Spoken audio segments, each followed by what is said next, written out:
തമിഴ്നാട്ടിലെ കലൂരിൽ സംഭവിച്ചിട്ടുള്ളൊരു ദുരന്തമുണ്ട്. 40 പേര് മരിച്ചു, 100-ലധികം പേര് ഹോസ്പിറ്റലൈസ്ഡാണ് പരിക്കുകളോട് കൂടിയിട്ട്. ചിലരൊന്നും കാണാൻ തന്നെ ഇല്ല, കാണാതായിട്ടുണ്ട്. അത്രയും വലിയൊരു ദുരന്തം നടന്നിരിക്കുമ്പോൾ രക്ഷകനെ കാണാനില്ല. എവിടെ പോയി നമ്മുടെ രക്ഷകൻ? സിനിമയിൽ മാത്രം രക്ഷകവേഷം ചെയ്തിട്ടുള്ള ആൾ റിയൽ ലൈഫിലോട്ട് വരുമ്പോൾ ഒരു പരാജയമായോ എന്നോട് ചോദിക്കുകയാണെങ്കിൽ യെസ്. തന്നെ മണിക്കൂറുകളോളം കാത്തിരുന്ന ആളുകളിൽ 40 പേര് മരിച്ചു, 100-ലധികം പേര് ഹോസ്പിറ്റലൈസ്ഡായി. 7-7:30 ആകുമ്പോൾ ഈ ഒരു സംഭവം നടന്നിട്ട് രക്ഷകന് ഒരു അനുശോചനം ഇടാൻ 11:30 ആവേണ്ടി വന്നു. സിനിമയിലായിരുന്നെങ്കിൽ അങ്ങനെ ആയിരിക്കുമോ സംഭവിക്കുക? തൻ്റെ സിനിമയിൽ താൻ നടത്തുന്നൊരു റാലി, അതിനകത്ത് ഒരു ദുരന്തം ഉണ്ടായി കഴിഞ്ഞിട്ടുണ്ടെങ്കിൽ വിജയ് എന്ത് ചെയ്തേനെ? മുണ്ട് മടക്കി കുത്തി താഴേക്ക് ഇറങ്ങി എല്ലാവരെയും രക്ഷിക്കുന്നു, സ്വന്തം കൈകൊണ്ട് താങ്ങി പിടിച്ച് ഹോസ്പിറ്റലിലേക്ക് കൊണ്ടുപോകുന്നു അല്ലേ? പക്ഷെ ഇപ്പോഴെന്താണ് സംഭവിച്ചത്? കാണാൻ തന്നെ ഉണ്ടായിരുന്നില്ല. 5-6 മണിക്കൂർ ആൾ മിസ്സിംഗ് ആയിരുന്നു, എവിടെ പോയി തന്നെ അറിയില്ല. സ്റ്റിൽ ഒരു 20 ലക്ഷം രൂപ എല്ലാവരുടെ ഫാമിലിക്ക്, മരിച്ചവരുടെ ഫാമിലിക്ക് 2 ലക്ഷം രൂപ പരിക്കേറ്റവർക്ക്. അത് മതിയോ? എന്താണ് നിങ്ങളുടെ അഭിപ്രായം? അന്ധമായ താരാരാധനയെക്കുറിച്ച് നമ്മൾ ഒരുപാട് തവണ ഡിബേറ്റുകൾ നടത്തിയിട്ടുണ്ട്. ക്രിക്കറ്റ് താരങ്ങളെ അന്ധമായിട്ട് ആരാധിക്കുന്നു, സിനിമാ താരങ്ങളെ ആരാധിക്കുന്നു. ആരാധന ഒരു തെറ്റല്ല, എന്നാൽ ആരാധന കാരണം ഒരുപാട് പേർക്ക് ജീവൻ പോയിട്ടുണ്ടെങ്കിൽ അത് നമ്മൾ ചിന്തിക്കേണ്ടിയിരിക്കുന്നു. കലൂരിൽ 40 പേര് മരിച്ചത് ആക്സിഡൻറ്റിലോ അസുഖം വന്നിട്ടോ ആണോ? അല്ല, തങ്ങളുടെ ഇഷ്ടതാരത്തെ കാണാൻ മണിക്കൂറുകളോളം ചൂടും വിശപ്പും എല്ലാം സഹിച്ചു നിന്നിട്ട് അവസാനം ജീവൻ പോലും പോയ ആളുകളാണത്. എന്നിട്ടോ തങ്ങളുടെ ഇഷ്ടതാരം എവിടെ? ഒരുപാട് വിഷമം തോന്നുന്നുണ്ട് എനിക്ക്. കാരണം 3 മാസം പ്രായമുള്ളൊരു കുഞ്ഞിനെയും കൊണ്ട് ഒരച്ഛനും അമ്മയും വരികയാണ്. അവർ പറയുന്നത് എൻ്റെ കുഞ്ഞിന് വിജയ് പേരിടണം എന്നാണ് പറയുന്നത്. ആ കുഞ്ഞിനെക്കുറിച്ച്, ആ കുഞ്ഞിൻ്റെ അച്ഛനും അമ്മയും ഇപ്പോൾ എവിടെയാണെന്ന് പോലും അറിയില്ല. 9 വയസ്സുള്ളൊരു പെൺകുട്ടിയെ കാണാതായിട്ടുണ്ട്, എവിടെയാണെന്ന് ഒരു ഐഡിയ ഇല്ല. ആര് കാരണമാണ് ഇങ്ങനെ ഒരു ദുരന്തം ഉണ്ടായിട്ടുള്ളതെന്ന് ചോദിച്ചിട്ടുണ്ടെങ്കിൽ വിജയ് ഒരു തെറ്റും ചെയ്തിട്ടില്ല എന്ന് നമുക്ക് പറയാൻ പറ്റുമോ? അവിടെ അന്ന് തന്നെ നടന്നിട്ടുള്ള മറ്റൊരു പ്രോഗ്രാമിന് ലേറ്റായിട്ട് എത്തുന്നു.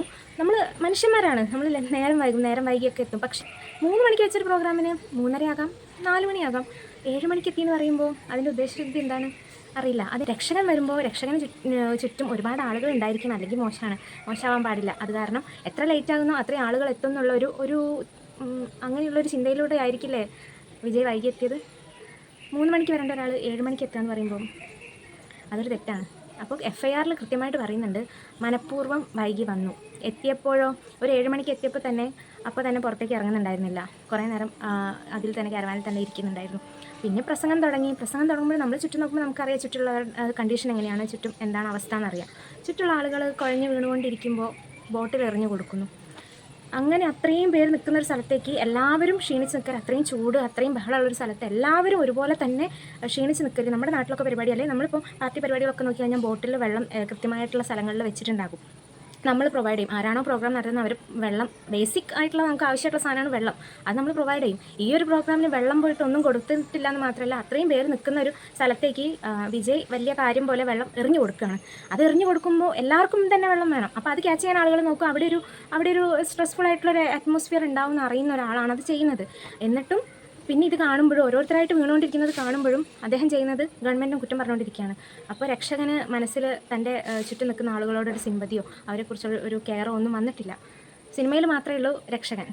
അതാണ് മനസ്സിലായൊരു കാര്യം. ഈ മുഖംമൂടികൾ അഴിയുമ്പോൾ എന്ന് പറയുന്നൊരു സംഭവമാണ് എനിക്ക് തോന്നിയിട്ടുള്ളത്. പിന്നെ മാത്രമല്ല 15,000 പേർക്ക് മാത്രം നിൽക്കാൻ പറ്റുന്നൊരു സ്ഥലത്ത് ഇത്രയും വലിയൊരു ദുരന്തം ഉണ്ടാവും നമുക്ക് മുൻകൂട്ടി കാണണം അല്ലേ? അപ്പോൾ അതിനനുസരിച്ചുള്ള സജ്ജീകരണങ്ങൾ ഉണ്ടാക്കണം. 3 മണിക്കുള്ളൊരു പ്രോഗ്രാമിന് രാവിലെ മുതൽ തന്നെ ആളുകൾ അവിടെ വന്ന് നിൽക്കും. കാരണം താരരാജാവ് വരികയാണ്, അവർക്ക് ഇഷ്ടപ്പെട്ട നായകൻ വരികയാണ്. അപ്പോൾ അവർ രാവിലെ മുതൽ തന്നെ അവിടെ വന്ന് നിൽക്കും. ഭക്ഷണം കഴിക്കാതെയും വെള്ളം കുടിക്കാതെയും ഒക്കെ ആയിരിക്കും വന്ന് നിൽക്കുന്നത്. ഇതിൽ കാണാതായ ആളുകളുണ്ട്, ഹോസ്പിറ്റലിലുള്ള ആളുകളുണ്ട്, മരിച്ചവരുണ്ട്. എന്തുകൊണ്ട് മരിച്ചു? നമ്മളൊരു ആക്സിഡൻറ്റ് വന്നിട്ടോ അല്ലെങ്കിൽ എന്തെങ്കിലും അസുഖം വന്നിട്ടോ മരിച്ചതാണോ? അല്ല, ആരാധന കാരണം തനിക്ക് ഇഷ്ടപ്പെട്ട ഒരാളെ കാണാൻ പോയത് കാരണമാണ് അവർക്ക് ഈ ദുരന്തം ഉണ്ടായിട്ടുള്ളത്. ഒരു പാർട്ടിക്കാരന് ഈ ഒരു ദുരന്തം വന്നു എന്ന് നമുക്ക് പറയാൻ പറ്റുമോ? ഇല്ല. കാരണം ഈ ഒരു പാർട്ടി ഉണ്ടാക്കിയത് വിജയാണ്. വിജയോടുള്ള ഇഷ്ടം കാരണമാണ് ഇത്രയും പേര് വന്നിരിക്കുന്നത്.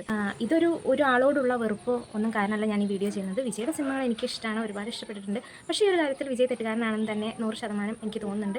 കാരണം സ്റ്റാലിൻ്റെ രാഷ്ട്രീയം ഞാൻ കണ്ടിട്ടുണ്ട്. ഒരു ദുരന്തം ഉണ്ടാകുന്ന സമയത്ത് മുണ്ട് മടക്കി കുത്തിയിട്ട് ഇറങ്ങി വരുന്ന ഒരാളുണ്ട്. അതാണ് ശരിക്കും ഹീറോയിസം അല്ലേ?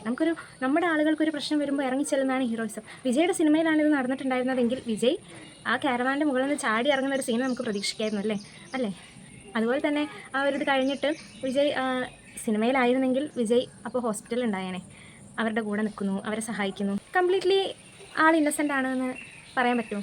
ഒരു കുറിപ്പിറക്കുന്നു, ഗർഭിണികളോ കുഞ്ഞുങ്ങളോ ഒന്നും എൻ്റെ ഈ പരിപാടിക്ക് വരരുത്, സേഫല്ല.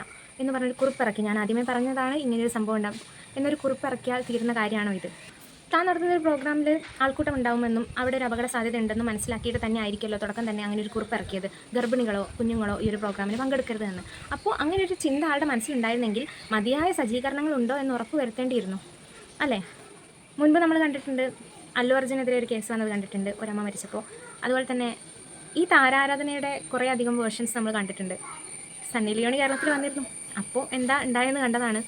നമ്മൾ ഒരുപാട് തവണ കണ്ടിട്ടുണ്ട് ചില നടന്മാരുടെ സിനിമകളൊക്കെ വരുന്ന സമയത്ത് പാലഭിഷേകം എന്നൊക്കെ പറഞ്ഞിട്ട് പല പരിപാടികൾ കണ്ടിട്ടുണ്ട്. ഇതെല്ലാം താരാരാധനയുടെ അന്ധമായിട്ടുള്ളൊരു താരാരാധനയുടെ ഫലമായിട്ടുണ്ടാകുന്നതാണ്. ഈ ഒരു ദുരന്തത്തിൽ സംഭവിച്ചിട്ടുള്ളതും അതുതന്നെയാണ്. എത്ര നേരം വേണമെങ്കിലും കാത്തിരിക്കാം, ആളെ ഒന്ന് കണ്ടാൽ മതി. എത്ര തിരക്കാണെങ്കിലും കുഴപ്പമില്ല, എൻ്റെ കുഞ്ഞിന് ആളൊന്ന് പേരിടണം.